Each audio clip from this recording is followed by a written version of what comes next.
Good morning, everybody. How are you? Welcome to another episode of the Chris and Amanda Show. We are back after taking the July 4th holiday off. So we appreciate each and every one of you for joining us here today as we do the live version of the show. Of course, we welcome everybody who's going to be listening to the replay of this later on, or, if you've been listening to some of the other episodes of the show and maybe discovering us for the first time and all that, well, then we say welcome back and thank you for giving us maybe a second or third or fourth chance to entertain you today.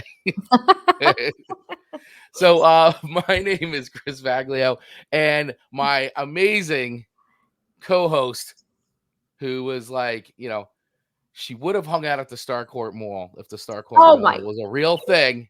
Gosh, yes. Amanda Sharp. That is me, and Chris, you know me so well. I am so grateful we both grew up in a generation of understanding how amazing malls were. I know, we did. We grew up in a time when, the mall rat term was actually, a very good term of endearment.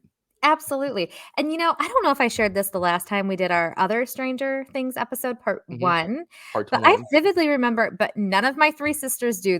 They think I'm lying, but there was this mall that has since closed, like most malls in America. Right. And around Christmas time, they would have a train. Right. Like Christmas landscaping, right? And I had to be very young at this point because I fit in that train. And I can vividly remember there was this monkey on a leash that would walk up to people and take pennies from their hands. None of my sisters recall this. Oh my God. Where is this? This is in Michigan? This was in actually Ohio. Oh, this is Ohio. We're very close to the border here. So just into Ohio at Northtown Mall. So if anyone's listening who recalls the cute little monkey who had the little outfit on, coming up and taking the coins from people's hands, please comment and let me know I'm not making that up. I swear to God, I didn't dream that. I swear it. Because it had the cute little monkey fingers.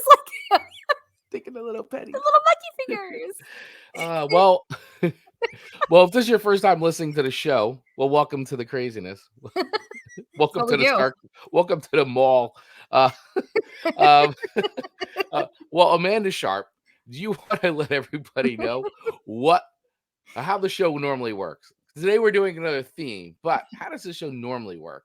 How this show normally works. Good morning, Mark, checking in. We want to say good morning to you real quick. He is a repeat listener, and that means so much to us. So thank you. So he's very aware of how this show works. But for the people who don't, typically, Chris sends me 3 songs of his choosing. I send him 3 songs of mine. They are always from very different genres, and we get some good laughter out of it. We've never been in a heated argument. Like, the most Chris will say to me is, Amanda Sharp. Amanda Sharp. Amanda Sharp, yes.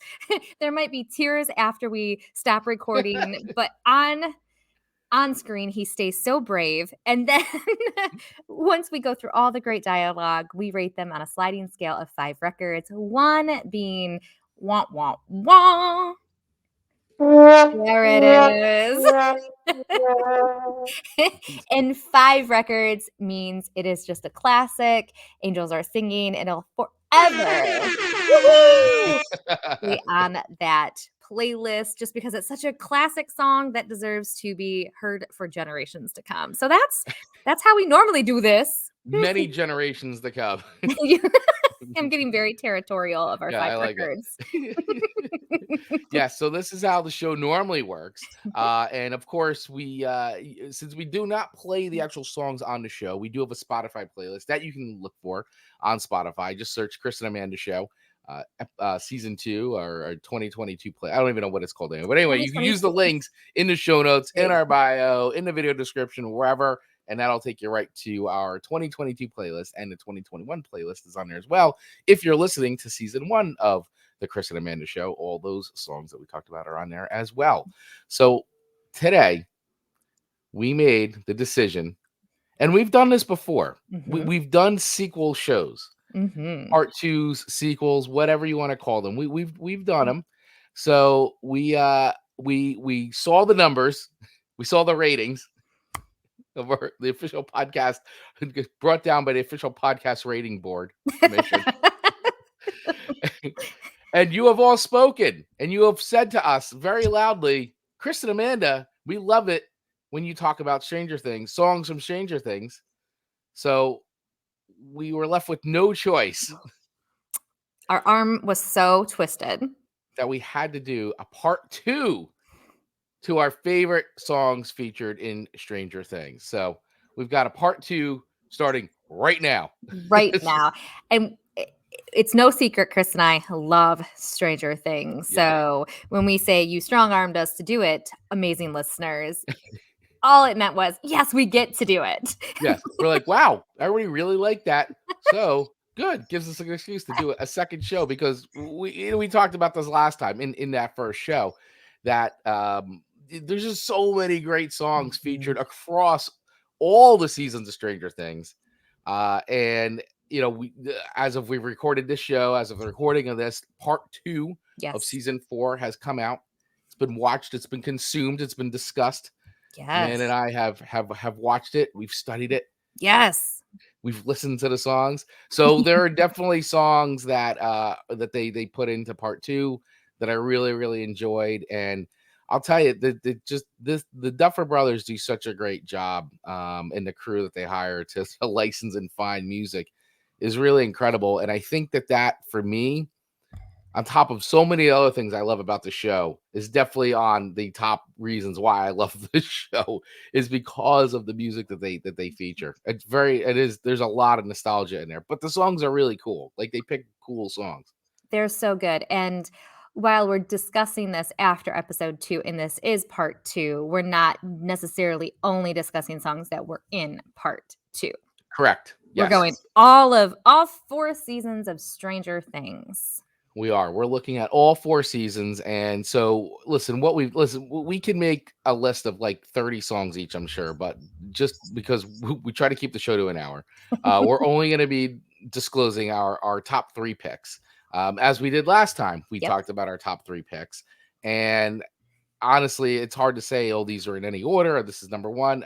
It's literally the list of songs that we really liked. So ones that have stood out for us that we have really enjoyed, were used really well in the show, and that's sort of the criteria for us, or at least for me. I don't know what your criteria is. Absolutely. That yes. It's mine's usually wrapped up in the moments. Yes, yeah, you're very moments, but which I am too. But sometimes there's like, oh wow, that's a really cool song to use here. So Yes. It's such an art. It's such an it art. really is. So before we get started, I did pull. I thought it would be really cool to just because I'm always fascinated to see like how it comes about, right? And there's been Yeah. a lot of articles, but I did find an article in particular, which I thought was nice to kind of go back in time. So in Sure. 2016, the Duffer Brothers did an interview with Complex on complex.com. And they talked a lot about the music of Stranger Things. And I thought that these were a couple cool questions that were asked that they answered. So here's here's one. So aside from the score, the songs that are in Stranger Things, from Peter Gabriel to Joy Division, were these songs from your childhoods? Now Matt Duffer says most of them are not. We were such movie nerds. I hate to say this, but yeah, we would just listen to movie soundtracks growing up. I think music is one of the reasons we fell in love with movies. Sure. So next question was, how did you end up picking all this 80s music then? So the raw stuffer, for us, we didn't Tarantino it, referring to Quentin Tarantino. It's not like this stuff was written in the script. The Clash's Should I Stay or Should I Go was planned, but all the other stuff like Jefferson Airplane's White Rabbit and the Bangles, it was more of us listening to as much 80s music as we could and seeing what hit the right mark. It was definitely trial and error. Obviously, we played around in terms of what actually would be played around 1983. For us, it was more about the tone and the feel and the stories that we're telling. And then Matt Duffer came in and said, kind of a rule we had is that if it's a song a character is listening to in the show, then it really needed to be from the era. If it was just playing for the show, then it was all about the tone. That's why we have the Bangles and Peter Gabriel's covers of Heroes, which was actually director Sean Levy's pick. I was blown away when I first heard it at the end of episode 3. So, like I said, this is going back to 2016 when only season 1 had dropped on Netflix. But I thought it was cool to kind of go back and see, like, obviously then, like, in music. I mean, I remember when season 1 came out, we were like, oh my God, like, this is great. The songs are so cool. And this is wild. And so I thought So it was good. kind of neat. Yeah. And without giving spoilers, which this episode will not have any spoilers, there'll be some No. generalizations, but if you don't know characters at this point, Mhm. what rock are you living under? I think, like, should I stay or should I go? That had a very, very important part of the entire season. So I can see why that one specifically was meditated, pre-thought out. And then Yeah. even I would suspect Kate Bush's song for season 4 probably was very similar. Like, what is our song gonna be for that? And then how they played it off the whole time. Just genius. It really is. What a fun job to go, hey, let's just listen to 80s music. I know. Sign me up. Yeah, sign me up. Amanda's like, I do that now for free. I do it for free. Like, I'll do it for free because I already do. Because I already do. Already So doing it. Duffer Brothers, if you're listening and you want somebody to research music for season 5, Amanda Sharp is throwing her hat in the ring. Yes, because I'm all about feelings. All about the feelings. Which All about the feelings. perfect person for that job. I love it. Oh, I love it. So, all right. So let's get going. Before we do, I do want to quickly thank our continued sponsor, Ironic Media, Mark Ronick. And we've been talking about Mark for the last month, and Mark is great. Mark is a great friend of the show. He has helped us, and he's also an amazing sponsor. So if you are looking to get your podcast a boost, right? Because we all need hope. We all need help, right? We all need a coach, a mentor, a colleague, a confidant, a collaborator, whatever you want to say. Like, this is what Mark Ronick does. This is what he specializes in. You know, he's 15 years in the podcasting game. He's an experienced podcast producer. But in what you and I have experienced, Amanda, like working with Mark, is it's not just all the technical side of things. Yes. Like, it's actually more about the strategy, the creative, right? So say you're even trying to create your podcast, maybe you're stuck. Like, Mark's a great person to talk to, or you know, you've been trucking along for a little bit and maybe you've hit a little bit of a wall or it's a little stuck in the mud. Mark's a great person to talk to about that. So it's not just how to like, hey, what gear do I buy or anything like that, which he can help you with, but it's so much more than that. It is. He has just been a true friend for us and really understands our vision, which I think a lot of times people don't take the time to learn when they're working with a client. It's what's best for the show and best for the listeners, not just the easy path to take. So I really like that about Mark, and we appreciate all the time he spent with us. And that's why we proudly give this long speech about our good friend Mark, because we just like him so much. That's right. So head over to Ironic Media. That's IRONICK media.com, or head over to IG and follow him at Mark with a C, MARC Ronick, or even better yet, join him in Clubhouse Monday through Friday as he hosts the podcast Morning Chat. And you can follow him over at Mark Ronick. You can use the links in the show notes, in the video description below to connect with him. And he does offer a free 30-minute discovery session call. So take advantage of that, because I'm telling you, if anything else, that 30 minutes may be the thing that absolutely gets you like totally unstuck and get you rocking and rolling. So definitely hit up Mark. Go over to ironicmedia.com. Follow him at Mark Ronick over on IG and Clubhouse. So thank you, Mr. Mark Ronick, for all of your help and all of your continued support. We love you. You're a great sponsor. So get into it, Amanda. Here we go. Do this. So first, I have a treat for you, Chris Baglio. Okay. So I stumbled upon an article. We all remember our major, amazing calling oats moment. We do. Calling oats. We were calling oats. Did you know that you can call Surfer Boy Pizza?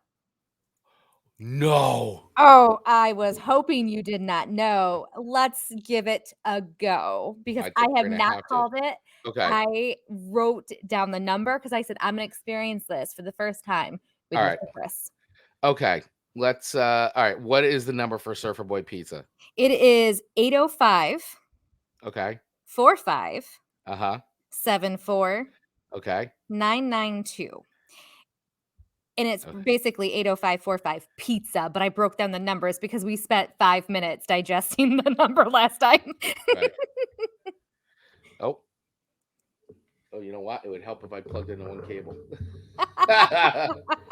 So this is Surfer Boy Pizza, which absolutely has probably become one of my favorite additions to Stranger Things. Oh my God, it's the best. Okay. What an amazing, amazing addition. Oh my, the suspense is killing me. Pineapple, which comes from a can. Oh, can you hold, dude? Muchachos, I just got another order before this dude on hold called. It's super specific, like weird specific. You ready? Okay, so first, it's gonna be a 6-inch crust, and it's gotta be super yellow. I don't know. Don't ask me, man. That's what they said, okay? Now then we gotta get the red sauce, okay? Just up to the edge on the crust, so don't go over. And next, they want, and this was really important, 4 chunks of white mozzarella, 3 habaneros, nice and bright orange, 2 green pepper slices. Gotta let that habanero sing, man. And then just one piece of blue cheese on top. Now I know it's strange. Blue cheese is damn near mold, but hey, have you tried it? Try before you deny, bro. Try before you. Okay, that's all I got. Did you get the order? Yeah? Cool. Okay, sorry, bro, Chacho. Thanks for waiting. So great. Oh, How so fantastic! great. Oh, I love it. That's wonderful. That is amazing. What a treat. I was hoping you hadn't like read anything or heard anything about No, it. I didn't. I did not. So that is awesome. Super fun. That's one of our favorite things to do from now on. So we're just going Yes. to have to keep discovering all of these Yes. secret egg phone lines. Which, by the way, now, Amanda Sharp, because I do have the phone connected. If someone wanted to actually call in, they could call in on our Google Voice Like doing right this second. right this second, +1 973 506 8009. So you could actually physically call into the show right now too, or leave us a voicemail, which is totally fine. But if you hit +1 973 506 8009, we can put you on the air. This is going to be so dangerous. So anything could happen because we don't have a call screener. So Our show is already hard to cut off at an hour. Oh my gosh. Yeah. Oh, so Ashley checking in. Oh, thank you, Ashley. What kind of pizza are you going to order? Breakfast pizza? Question mark. Hey, I've had a breakfast pizza. I'm not ashamed to say I like it. I like breakfast pizza. I've had a breakfast pizza before. It is very good. I've even had like the Mexican pizza style too, which is fantastic. I once had a sushi pizza, which was kind of like weird. They used to make it at this. They don't make it anymore, but they used to make it like at this sushi restaurant here, and you can get like a little sushi pizza. It was actually kind of fun. Yeah. Oh my gosh. I just love pizza. So it's very rare. I can appreciate the combination of what's on that pizza. Yum. Yeah. By far one of the funniest additions to the Stranger Things Pantheon canon is the Surfer Boy pizza. It's so great. So great. I love it. Yeah. All right. Well, super All fun. right. I'm glad that you hadn't seen it. Thanks for playing that and You are enjoying welcome. it as much as I hoped you would. I did enjoy it. That was great. I wonder too if we call it again, if it plays a different thing. Oh, we'll have to try that after this. Maybe show. we'll try it at the end of the show. Yeah. I love it. I love it. All right. All right. I'm gonna go ahead and give one of my. I'm not gonna put it in any special order. I'm just gonna do what I wrote down. Dive it in. So the first one I'm coming in with is "Traveling Man" by Ricky Nelson. Nice. Travelin' Man. That is a good one. And which episode was that in? Do you know? I'm not sure which episode it was, but it's when they're like on the plane, like flying to the Russia. All right. Oh, yep, here it is. Yep, this was in season 4, right? Yep. Yep, the Ricky Nelson tune. Yep. Gotcha. This was in episode 5 of season 4, entitled The Nina Project. That was where this one appeared. So good. It's my type of music to begin with, and the placement of it was just perfect. They're just kind of chilling, doing what they're, getting ready to go overtake some Russians and save Hopper and, listening to Travelin' Man. Yeah, I love that. You know what? See, it's already like crazy. I already forgot that song was in the show this season, and and it was a great place to put it when they're traveling. Which that was a great whole. Once again, we're not giving any spoilers away, but honestly, if you haven't watched season 4 yet, You must, because there's so many great things. And yes, strap in, because the episodes are not 40 minutes long. No. You're literally hour plus episodes, and part 2 is like watching 2 full on feature length films back to back. So definitely strap in. It's so crazy, and I watch Stranger Things, like, start to finish over and over, and it's funny how I hear different songs more so than the Yeah. first time, because especially this last season, there's just so much. You almost feel a little overwhelmed because Yeah, they've you do. stepped it up, like, on such a different level this time. So, I've watched the 2nd or the 4th season twice now, and so that was a song that I kind of caught this time around versus the first time around. Right. Excellent song. That is very good. I love that. I love that. So I also have another song from my song is from season 4 as well. And it's not just because it's like I know season 4, like, I just watch it and it's a little fresh in my Yeah. mind, but I really, once again, enjoy where a lot of times these songs are placed, and especially to a lot of the really like more famous, more mainstream Mhm. songs and how they do that. And for me, and I actually made a reel on this on our IG account, Yes. but it is Psycho Killer by the Talking Heads, which, if you're a Talking Heads fan, or just, if you've listened to any classic rock radio station in the last 30 years, 40 years, you've heard this song, Psycho Killer. And it's been used in so many other films before.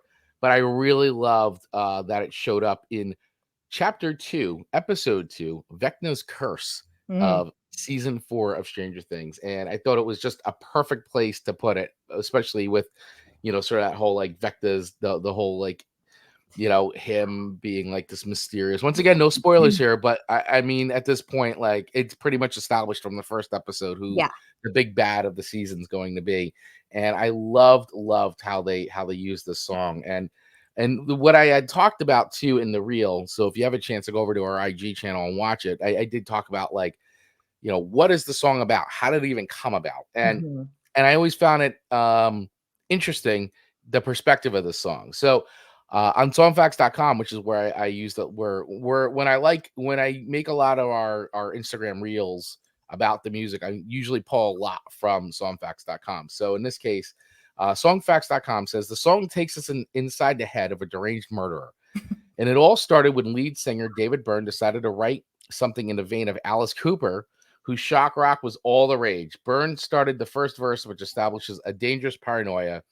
I can't seem to face up the facts. I'm tense and nervous, and I can't relax. I can't sleep because my bed's on fire. Don't touch me. I'm a real live wire.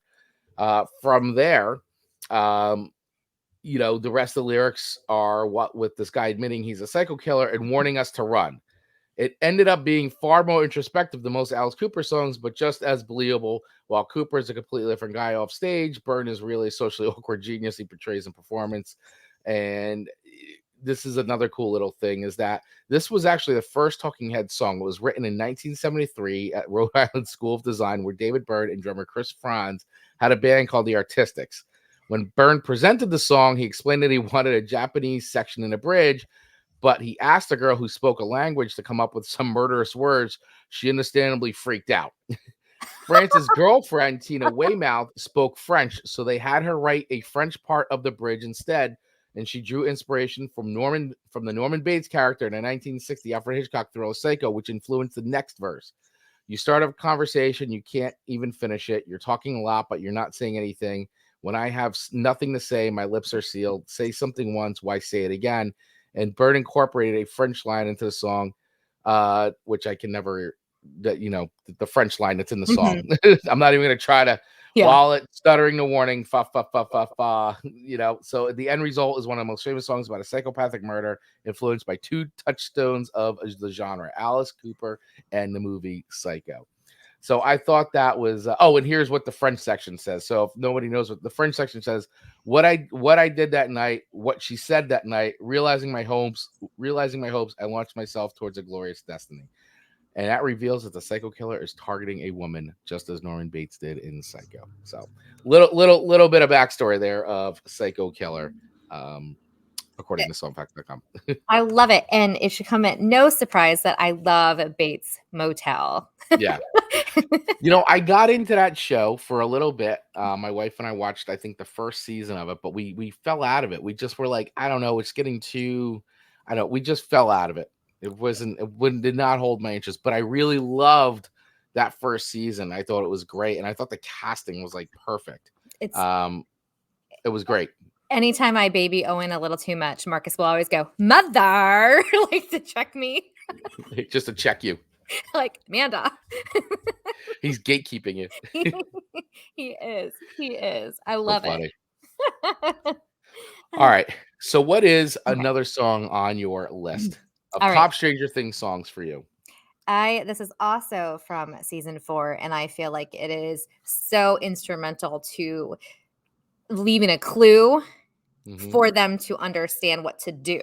And that is Dream a Little Dream of Me by Louis Armstrong and Ella Fitzgerald. So nice. I really think that the way that that song is played and why and how it like goes into the storyline several times and the clue it gives to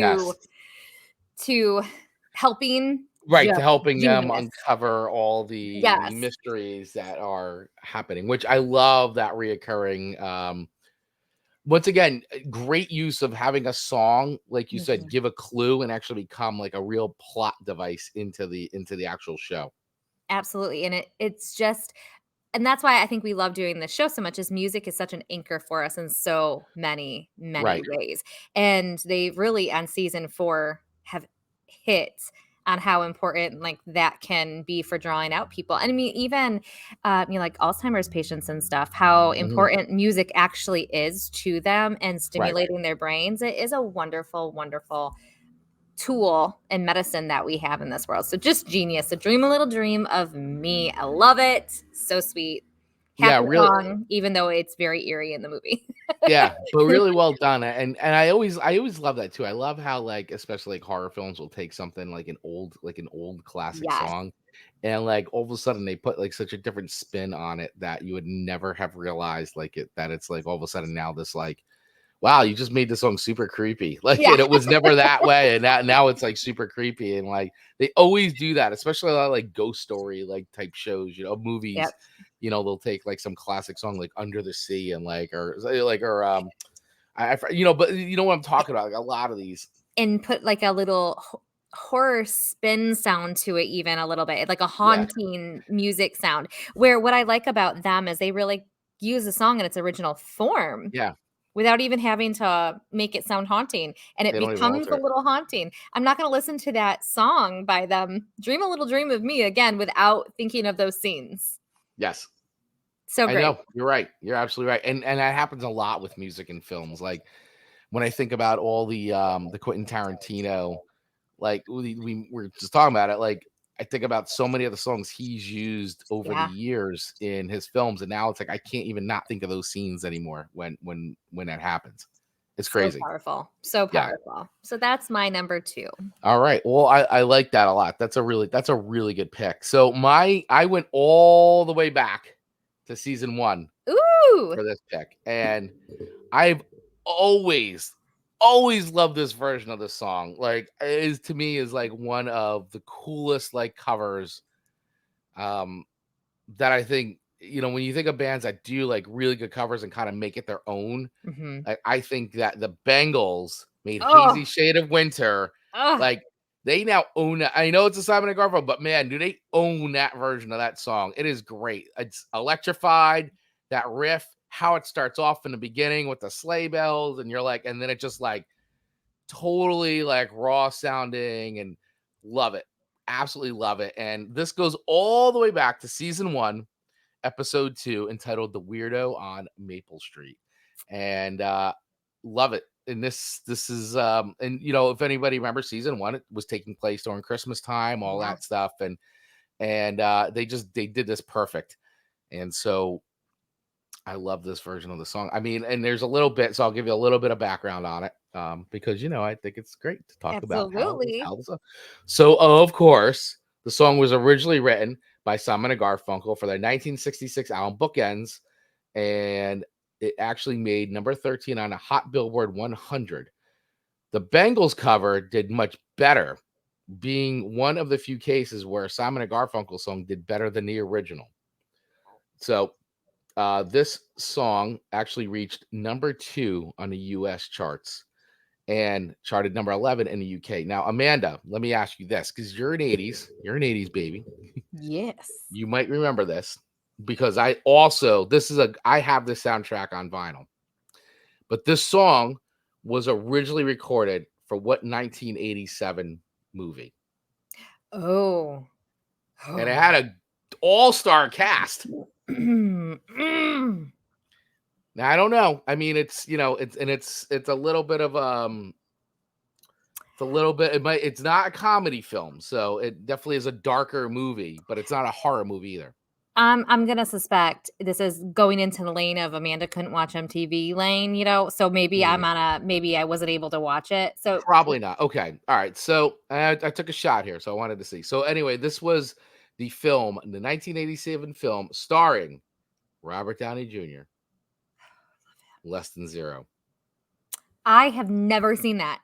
Oh, really? Ever. I'm gonna write it down.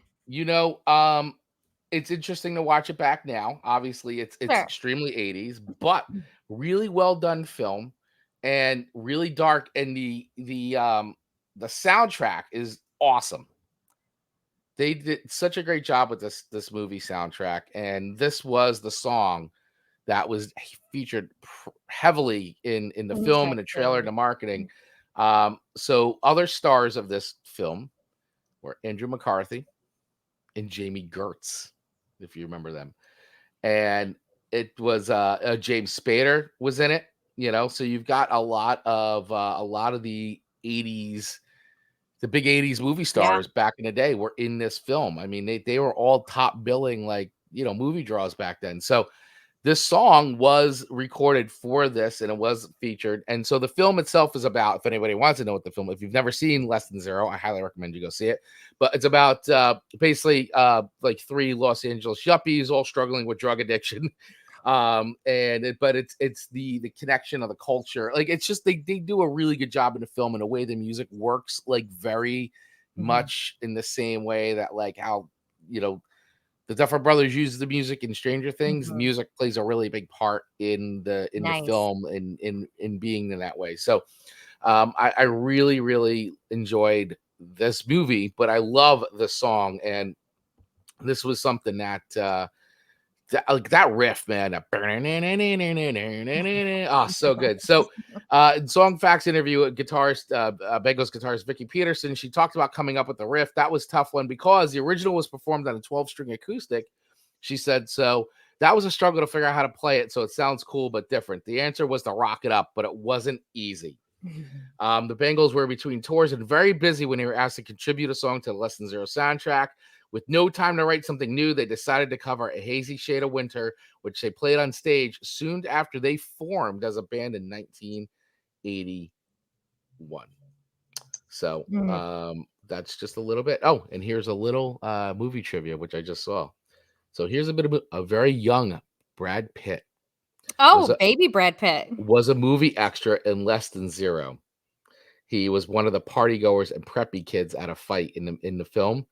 He earned $38 for his appearance in the film. Listen, who needs to get paid to be in a film? Just put me in a film. Yeah. $38, kind of like when George Clooney was on The Facts of Life, Right. Yeah, exactly.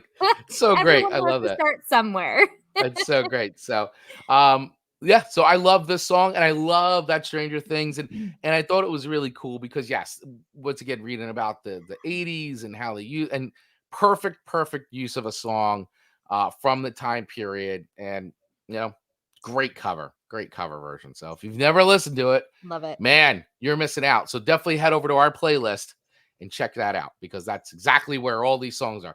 See, if you went to our playlist early, you got to see Chris's picks early. I didn't know what Amanda's picks were, but Chris added his picks already. Oh, I didn't even see that. So they were on there. So spoiler alert: man. if you were listening, if you were checking out the playlist prior to the show, you saw my picks on the playlist. I dropped the ball because on this episode, typically we've already given each other our picks, right? Because we need to listen to them, do our research, and rate them. And I didn't even think that yours would be on there, man. I could have Yeah, had it because I love knowing in advance about things. right. Well, It- it- I know you watch the ending first. I do. And I will say, Marcus doesn't know this. I am dropping a bombshell right now. Where's my music? So we watched a new show called Midnight Mass on Netflix. Rachel watched that. Excellent. She loved it. I didn't watch it yet. She loved it. It's fantastic. So we were binge watching it together, and Marcus was like, "Don't you dare watch it. Don't you dare." And I was like, "I won't. I won't." Well, he didn't say I couldn't read how it ended. So this just was this weekend, and I played off the whole episode and a half that we had left as I didn't know what was happening, but I absolutely know what was happening. So I know Marcus will never make it to this point in our show today. So this secret's between us and not him. Oh, Marcus. I know, poor guy. Marcus listens to like the first 5 minutes of the show, and he's like, "All right, I get it. Yeah, like I hear her all the time. I don't need to Yeah, waste I another don't need to listen to hour. a podcast of the two of you guys Yeah. yapping it up." This is Chris's hour to keep Amanda busy. I'm gonna do something else. Right. I'm dropping off Amanda at daycare. Yep. Playtime. So he doesn't know that, but I had to know how it ended. It was very That's very good. good. Very Well, good show. You need to watch it. Classic Amanda style. Totally. Totally. Going right to the end first. Right to the end. Yeah.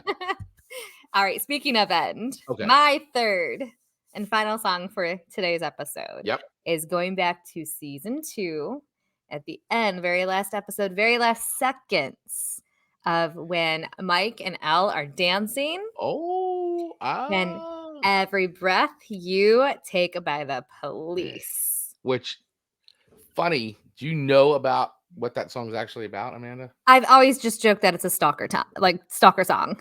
It is a stalker song. Is it? It feels like it's that. not. Yeah, it's not a joke. It actually is a song about a stalker. That's so sad, but I just assumed that that's what it was. And I think it's so clever with how it's used and how it turns upside down and, at the very end, how Right. it's spinning. And it's really great because it doesn't really seem like a romantic song, but it is. Yeah. So tell me more about it.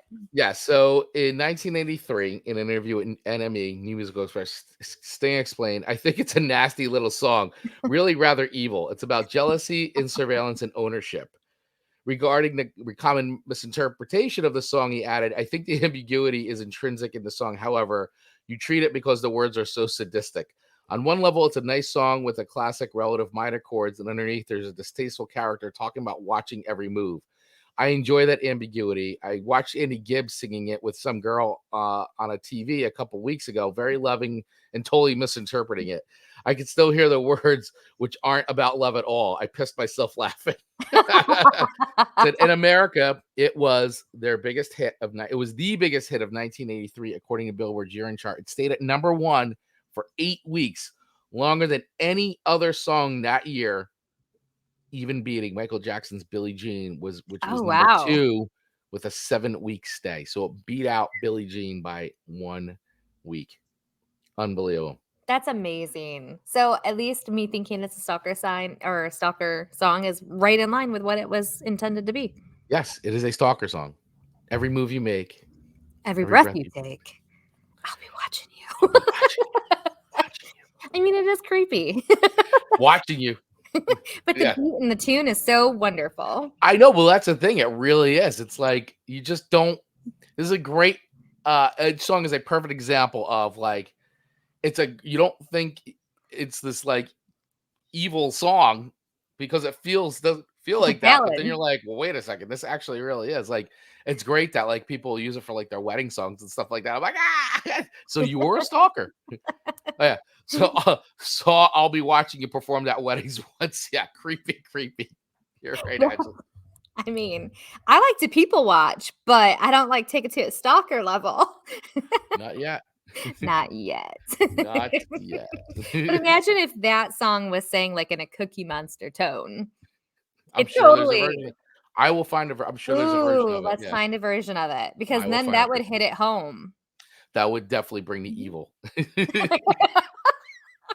So fantastic. I love it. So So that's great. my third and final pick. All right. Well, I love it. I love it. That's a great pick. And yes, it's funny because that even at the end there is great. Because you're like, oh, it's like once again, it's a song being misinterpreted, right? Of like, Mhm.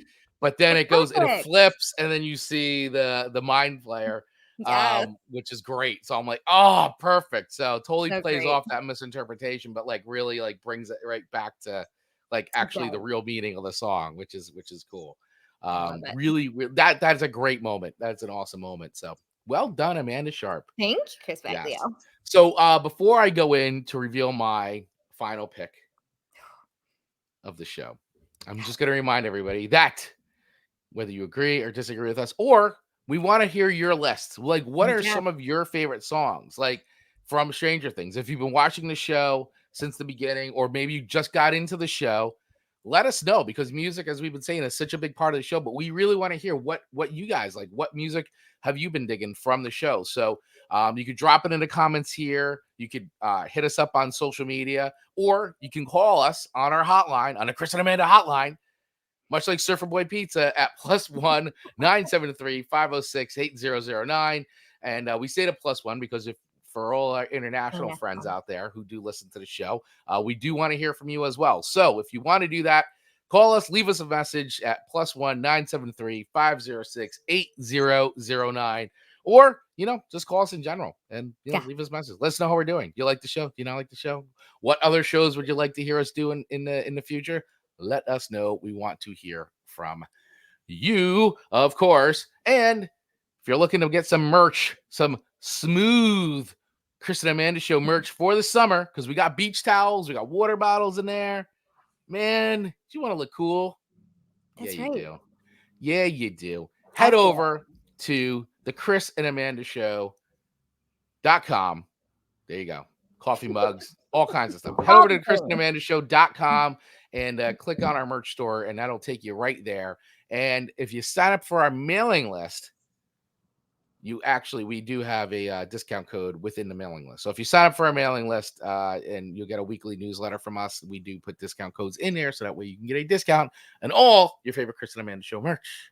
And Chris, I have to say, you do a phenomenal job with that newsletter. I Thank even you. enjoy getting it myself, and I've been there firsthand. Thank So you well very, done. thank you very, very much. Thank you very, very much. You're welcome. Yeah. And Mark Ronick, more shows like this covering music used in TV shows and movies, please. Well, Got it.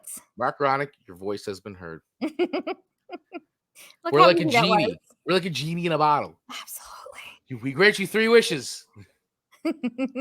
That's wish number 1 Or more. or more. Oh, yeah. We're generous people. Yeah. I can get 3 wishes from me, and you get 3 wishes from Amanda, making That's 6 right. wishes. Boom. Oh, boy. All right. So here we go. We've made everybody wait long enough. I got to be honest with you. This is not a shocker. Amanda already knows what it is without me having to say it, but I'm going to say it anyway. I did make a reel about this, which happens to be one of our top performing reels of all time right now. I think it is. I think it's like up there, like as It far as is. reels go. It It's is. like I put it up and I go, like within 30 minutes, I go, oh Like my it- god, Amanda. Yeah, you sneezed and boom. I'm like, oh my gosh. It's been talked about. It's been over scrutinized to the point of absurdity, but I don't care. I do not care. Oh, wait, Mark is asking for a Tesla, by the way. He's using his second wish. Oh. I was like, what is a Tesla Elise? Yeah, a Tesla, please. All right. So it's all right. Yeah, Mark, just keep checking for the FedEx guy. He'll drop one off. All right. So this goes. This is no shocker. Master of Puppets, Metallica. Like, I mean, come on. And I know he's like, oh, I'm getting a lot of eye rolls. Oh, of course you're gonna pick that. Yes, of course I'm gonna pick that. That is okay. I love Metallica, and Master of Puppets holds a very special place in my heart as far as thrash metal. This Master of Puppets. Listen, I'm gonna explain a little bit. I'm gonna Everybody settle down. Story time a little bit. Let's buckle up. This album was released in 1986, which, by the way, is accurate time period for Stranger Things. Stop with the timeline. I'm reading the meme. Stop with the timelines. I know when I get it. Knock it off. It's a show. Everybody relax. Okay. So, but my first introduction into Metallica was not the Black Album, by the way. It was Injustice for All, which was the album after this. Now, I had always known about Metallica, but in 1986, I was still in my Van Halen phase, like always loved Van Halen, but I was not truly into, like, I was just starting to transition into heavier music. So I was all about Ozzy and Sabbath and Van Halen and all like 80s, like, you know, I was in a Motley Crue, all that stuff, you know, like more the 80s hard rock stuff. This was the cusp. 1986. 87 was really my transition period for me when I started getting into the heavier, thrashier stuff. And it started with Metallica's Injustice for All. And then I went back. And once I heard Injustice for All, I heard the opening. I immediately was like, I don't know what I've been doing with my life. How have I not been listening to Metallica? And immediately bought Master of Puppets on CD. And it changed my life. Like, hearing Injustice for All was a life-changing event, but then going back that one record to Master of Puppets was like, that was it for me. That entire record, front to back, is an amazing masterpiece of thrash metal. I don't care what anybody says. That is the blueprint for everything that is going to will come in the future, and it's amazing. So Metallica, and it's amazing for me because there was a time when Metallica was not cool to listen to unless you were a metalhead, right? And you got made fun of for listening to Metallica's devil music. You got made fun of for that stuff.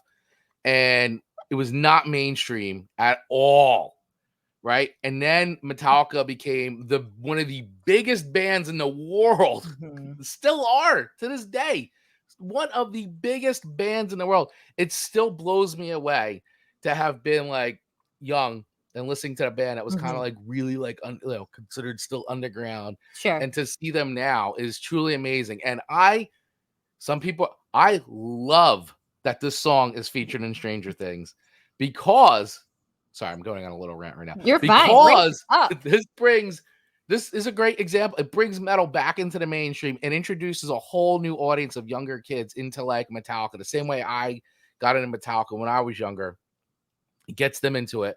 And if it takes seeing Stranger Things in a cool, one of the most metal scenes ever, I mean, what a great use of a song in such a pivotal moment in a series that they did. I'm not going to give anything away, but Eddie Munson, rock and roll, buddy. What a great scene. So much fun to watch. I felt like I was 12 again watching that scene and rocking out. It was awesome. So I'm really, really happy that they featured this song, and I'm happy that it's actually, if you go on Spotify's top 50 list right now of top streaming songs in the world right now, Master of Puppets was a song released in 1986, is like the number 5. Or let me just even see. I'm going to check right now. As of the recording of this, I'm going to go right on here. Top. And while you're Googling that, Here we go. I would have loved for us to be doing this show for the first seasons, because I would have loved to see the trends of exactly what you're looking at right now. Number 7. In the United States. Sorry, it's not global. In the United States, the update of the top most played tracks right now in the United States. A song released in 1986 that's an 8.5 minute song, one of the greatest metal songs ever recorded in the United States, is in there with Doja Cat, Bad Bunny, Drake, Harry Styles, and guess what number 1 still is? Kate Bush's song? Kate Bush is Running Up That Hill is still number 1. Still the most number 1, still the number 1 stream song according to on Spotify in the United States. Unbelievable. Just amazing. But here you go. You've got metal trending in the top 50. That's amazing. US stream with all these like mainstream like pop artists. So I love it. And I love that I just heard over the weekend, my sister told me my nephew goes Um, oh, mom, I love that Master of Puppets song. My sister, who's also a big Metallica, but she's like, that's awesome. I'm so happy to hear. As a mother, I'm so happy to hear that. Like, and then I go, that's amazing. Yes, I love it. So, um, I was like, I'm putting this list together. I just could not leave it off the list. I Mhm, mean, it checks all the boxes for me, from the nostalgia, great song, but mhm. awesome. If I wasn't even a Metallica fan, just a great use of a song like that fitting in perfectly with how they use it within the context of the show. Once Great again, I don't want to usage. give anything away, but it Mhm. was I mean, it's everywhere. There's memes everywhere, but they did it really well. So I am really happy, and I was excited to hear that song. And I wasn't even expecting it. I wasn't even expecting because No. because the sequence he grabs a guitar and he's like, I'm gonna play it, and then he just gets on top of like that like a bit. He's just like, and he goes, "Da, da, da, da, da." I'm like, oh my god, yes. What a fun character he was this Oh, season. what a great character. I loved it because something else about Eddie Munson is that everybody, especially, and listen, I'm talking all you metalheads out there, all you burnouts and metalheads that were in high school and hung out at the mall. We all, I know you guys are all listening right now. You know what I'm talking. We all knew an Eddie Munson. We all hung out with an Eddie Munson. We all looked up to a guy like an Eddie Munson because maybe he had a car and we didn't. And if we hung out with him, he would give us rides. He always knew where all the cool places were to park. Now you look back, you're like, Eddie was probably not a great guy to hang around with. But at the time, he seemed like a metal god. So I'm gonna say we all knew an Eddie Munson. We all wanted to be around that guy. So I love it. I'm I just love it. saying. Good choice. I'm not surprised Yeah. at all, especially with how that scene is. So great third choice.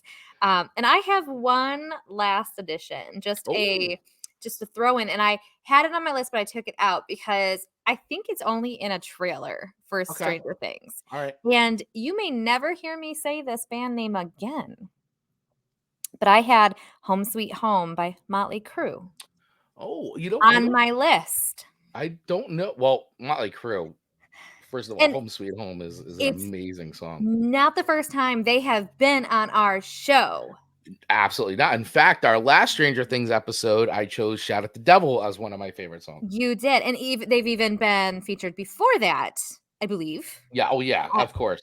and so this could be the only time that it actually might come out of my mouth, though. And I do think it's maybe only in a trailer. So I was trying to Google where it is in the actual show, and I couldn't find it.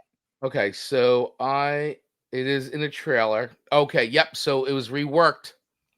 So Motley Crue, "Home Sweet Home." Oh, there it is. Such a good song. It was reworked with a version of the Who's Bob O'Reilly. Um, so they kind of combined "Home Sweet Home" and the Who's Bob O'Reilly and reworked them to like give it like a different feel for that trip for the season 3 trailer. So I just wanted to throw that in as an honorable mention because I thought it was wonderful. It is wonderful, and that's a really good pick because I forgot that they had done that, and I love "Home Sweet Home." I mean, whether you like Motley Crue or not, "Home Sweet Home" is a song that just transcends. It's been covered by Mhm. all artists from all genres. It's a great song. And also, spoiler, if you haven't watched the show Peacemaker on HBO, you absolutely must. It's hilarious. Gotta write that down too. It's like cartoonishly like sick. John Cena's in it. It's absolutely hysterical. And Home Sweet Home, actually, the whole soundtrack is 80s like metal and hard rock because Wonderful. that's what Peacemaker is into. John Cena's character Peacemaker, and yes, and Home Sweet Home is actually has a big predominant feature in that show. Wonderful. Yes, so check out Peacemaker if you haven't watched it yet because it is hilarious. Definitely not with kids around. It's an R-rated superhero film with lots of weirdness. Got it. Kind of like Donnie Darko. Just Yeah, but not as weirdness. like comically dark. It's crazy. It's like a dark comedy with a lot of blood. I can handle blood. But it's pretty funny. So check that out. So Amanda Sharp, what a great show. We talked about it again. We did a part 2. We'll see if the people like part 2. We'll see. Throwing it out to the world. The numbers will tell us. The numbers will definitely tell us. And yes, and I like Mark Ron. You could still go back to old Stranger Things episodes and do that, Amanda. So there you go. But yeah, so I'm really happy with your list. I thought it was great. I'm gonna add those to the playlist. Thank so that you. way they are on there for sure. But yeah, if anybody, like I said, if you agree or disagree with us, or like give us your song picks. We want to know what Stranger Things songs you liked or anything in general. Call us at +1 973 506 8009, +1 973 506 8009, and leave us a voicemail. Nobody called in today, but I'm going to tell you in future episodes, if you want to call in live on the show, you absolutely can. And if you'd like what you heard today, right, if you want to support the show, there's a few ways that you can support the show. One of them is you can do it monetarily, and you can head over to buymeacoffee.com/TC&AS and buy us a coffee or select the membership level that you feel most comfortable with. Amanda and I would really appreciate it. We put a ton of work into the show, and we absolutely love doing it, but every little bit helps. It helps us to pay some of the bills that we do have around here at the show. So if you head over to buymeacoffee.com/TCAS, that would be very, very helpful. You can also use the links in the show notes and the video description below. Another way that you can support the show is head over to thechrisandamandashow.com and buy some merch. As we said, water bottles, beach towels, shirts, mugs, whatever it is, head over there. That helps us as well. And a third way, actually, there's 2 more ways you can support the show. So I say there's 4 ways. We make it easy. We make it so easy. A third way you can support the show is please leave us a review. If you leave us a review over wherever you're listening to this podcast, or if you're watching this and you're watching it on YouTube, leave us a comment there. But all that helps. Go over to iTunes, Spotify, there's a rating. I think Good Pods is a rating. All the different places you can listen to a podcast. We ask that you take a quick 10, 15 seconds to just leave us a review and let us know how we're doing, because it does absolutely help the show get discovered and grow. And the fourth way and final way, or maybe not so final way, that you can support the show is to become a sponsor of the show, right? Like Mark Ronick from Ironic Media. If you'd like to sponsor the show, if you'd like to sponsor an entire year of the show, whatever it is, sponsor 1 year of the Chris and Amanda show, you could do that. If you want to get more information on that, just send us an email at thechrisandamandashow@gmail.com, and we will get you all the information on how to become an official sponsor of the Chris and Amanda show. You can sponsor an entire episode. You can sponsor an entire month, an entire quarter. You can sponsor the next 10 years, whatever you want. It's completely up to you. We're very flexible. We're very, very flexible. We're very flexible with our sponsorship terms. So you can do whatever you want there. And I know we're wrapping up, but I have to ask you what is on your shirt, because I really am digging it. I love the colors. Right. So it says Murphy's Law, but what does it say above Murphy's Law? Okay, so Murphy's Law is a band. They're a New York like hardcore punk band that's been around forever, right? Okay. So it says there's nothing in the world like Murphy's Law. Now, what this is, now, Amanda, you're not going to know this because this is actually very like New York. It is a very East Coast, especially specific New York, New Jersey thing, especially Jersey thing. This is a play off of, there used to be a park up here called Action Park. Okay. Which is now called, which Mountain Creek bought. It's called Mountain, but and its nickname used to be called Traction Park. Okay. Because it was literally, it was a water park where you could pretty much do whatever you want. The place was run by teenagers. It was, you took your life into your own hands when you went to Action Park. And believe me, we all went, we all got hurt and busted up, and then we all went back for more. I love it. So there's actually a great documentary that I'll have to send you about Action Park. And so fun. You are going to be like, I can't believe that was part of my youth growing up. So everybody around here knows the Action Park logo. So they took the Action Park logo and put Murphy's Law, and even brilliant. And even have some of like the water slide stuff going here and everything. Brilliant. Yeah. It looks so comfortable. And for those who are not watching but listening, the white is like a bright white, and I'm mesmerized by the brightness of the whiteness. It is a bright white. It is. I love a good bright white, like on walls and everything. So I've been watching your shirt all show. And so I finally had to ask now that we were wrapping it up. Yes. Murphy's Law. Check out Murphy's Law. You would love them. They're hilarious. They're great. I've watched them as many times as I can when they play. So excited to dive into them. I'm gonna check them out. Yeah, you'll check it out. You probably won't like them, but that's okay. I'll respect. Oh, they do a funny version of the Cavity Creep song. We make holes in teeth. I will check them out because you like them. Yes, thank you. All right, well, I guess that wraps it up for us. Thank you all for watching. For everybody who watched live, really appreciate you. Thank you, Ashley and Mark Ronick, and anybody else that was watching with us live today. We really appreciate each and every one of you starting your week off listening to us. We, of course, will put this up immediately on the audio feed, so you can listen to this wherever you listen to podcasts, and you'll be able to watch the replays of this over on YouTube, as well as all other past episodes of the Chris and Amanda Show. Every episode we've done since episode 1, season 1, is on YouTube, so you can watch all the video versions. Plus, we also put highlights up on YouTube as well, so make sure you like, share, and subscribe there. And of course, hit that subscribe and follow button wherever you listen to podcasts, so that way you get notified every single time an episode of the Chris and Amanda Show is dropped, which is weekly. I just want to put a period, exclamation point, which is weekly. Except for the next 2 weeks. Yes, except for the next 2 weeks. Where we will be taking, yes. Where Chris and I, so our families do not kill us, we'll be taking some time off to enjoy the summer with our family. And that does mean just temporarily pausing for the next 2 Mondays to spend time with our family. Yes, but coming up very soon, Amanda Sharp, we are 4 episodes away from the 50th episode of the Chris and Amanda Show. We love our sounds here because we like music. We like sounds. Getting obnoxious. But yes, we are 4 episodes away. Actually, 3 episodes away. I take it back. We are 3 episodes away from the 50th show of the Chris and Amanda Show.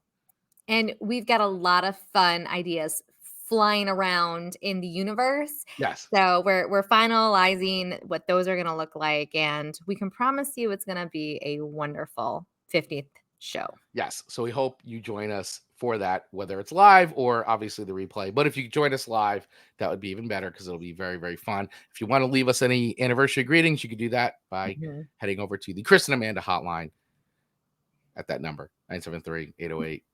I can't even remember it now. So I can't remember when it's up until it's up. Oh, there it is. 973-506-8009. Forget it. The panic sets in. I was like, I got the Surfer Boy one written down. You do the Surfer Boy one written down. I mean, do that too. It was a blast. Should we call Surfer Boy one more time before we split and see if it's a different thing? Hey, it can play us out. All right, we're gonna play us out on. We're gonna call Surfer Boy one last time just to see if it's a different thing. Thank you guys. 457-4992 for anyone listening. Yes.